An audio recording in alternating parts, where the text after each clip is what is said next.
আজকের এই যে গোল টেবিল বৈঠক, এখানে আমরা বাংলাদেশের গণমাধ্যম জগতে যারা দায়িত্বপূর্ণ জায়গায় আছেন, যারা হাউজে আছেন, নির্বাহী পর্যায়ে এবং সাংবাদিকদের নেতৃত্ব পর্যায়ে যারা আছেন, তাদেরকে নিয়ে আমরা এখানে কথা বলেছি, এখানে উন্মুক্তভাবে আলোচনা করেছি, আমরা আমাদের প্রস্তাবনা তুলে ধরেছি।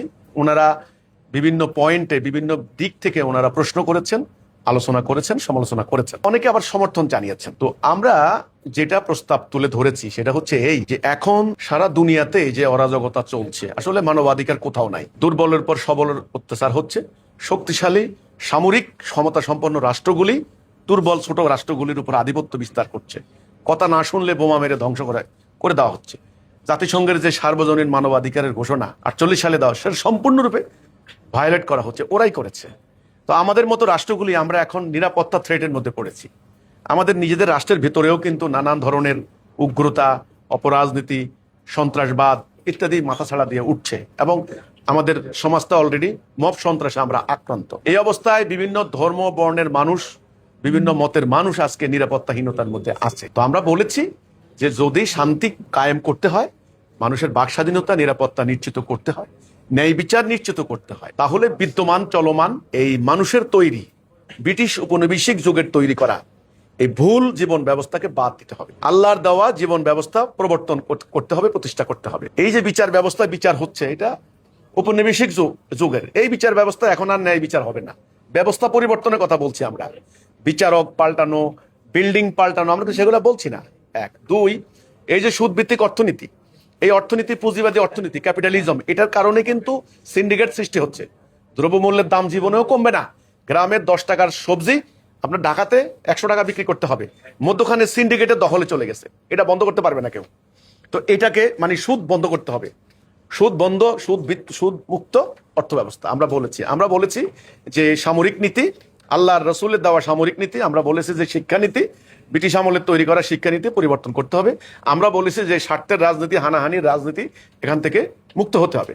অর্থাৎ আমরা একটা এই বর্তমান যুগের সঙ্গে সামঞ্জস্যশীল, বিজ্ঞানসম্মত উপায়ে, যৌক্তিক উপায়ে সকল মানুষের অধিকার, ন্যায় বিচার নিশ্চিত হতে পারে, ধর্ম বর্ণ নারী পুরুষ সমস্ত লিঙ্গ ভেদে সমস্ত মানুষের মানবাধিকার প্রতিষ্ঠা হতে পারে, এমন একটি জীবন ব্যবস্থা আল্লাহর দেওয়া দিন, এটা প্রতিষ্ঠার কথা আমরা প্রস্তাব তুলে ধরেছি। এবং আমরা বলেছি এটা কায়েম করা কিভাবে সম্ভব, যে মানুষের মাঝে আমাদের এই কথা বলার অধিকার দিতে হবে। আমরা কি চাই, এটা আমরা প্রস্তাব দিতে চাই, নিজেদের অর্থ খরচ করে মানবতার কল্যাণে। এবং আমরা মিডিয়ার কাছে আহ্বান করেছি, মিডিয়া যেন অন্যদের যে সংবাদ প্রচার করেন, যদি 1 ঘন্টা প্রচার করেন, আমার 1 মিনিট হলেও আমাকে সেই স্পেস দিতে হবে যদি মিডিয়া মানবাধিকারের কথা বলে। কারণ একেবারে ছোট একটা দল, যার 10 জন লোকও নাই, তার সামনে অনেকগুলি বুম নিয়ে অনেক সংবাদ প্রচার করে মিডিয়া। অথচ আমরা লক্ষ লক্ষ নারী পুরুষ সংগ্রাম করছি, কোটি কোটি মানুষ আমাদেরকে সমর্থন করছেন। কাজেই এমন একটি আন্দোলন যার ন্যায়সঙ্গত কথা বলে, মানুষের মুক্তির কথা বলে, তাদের ব্যাপারে যেন মিডিয়া পরিষ্কার থাকেন, সাফ থাকেন, মিডিয়া যেন কারো দ্বারা প্রভাবিত না হন এবং মিডিয়া নিরপেক্ষ সংবাদ যেন প্রচার করে, যেটা ঘটেছে সেটা যেন প্রচার করে। যেমন ধরুন, আমি একটা উদাহরণ দিচ্ছি, আমি মিডিয়াকে এটা বলেছি, একটা জায়গায় চরমোনাইয়ের কর্মীরা আমাদেরকে হামলা চালিয়েছে, চরমোনাইয়ের নেতার নেতৃত্বে, এটা প্রমাণ হয়ে গেছে। এখন মিডিয়া প্রচার করলো কি গ্রামবাসী হামলা চালিয়েছে। আরে না ভাই, গ্রামবাসীর নামে চালিয়ে দিবেন না। এটা আসলে কাদের সাথে সমস্যা হয়েছে, কোন ব্যক্তি কোন দল, তার নাম প্রকাশ করুক, জনগণ জানুক, জনগণ বুঝুক। আমি উদাহরণ দিচ্ছি। তো সেজন্য আমি বলি মিডিয়াকে, আর আমরা আবার মিডিয়াকে বলেছি, আপনারা ভয় পাবেন না।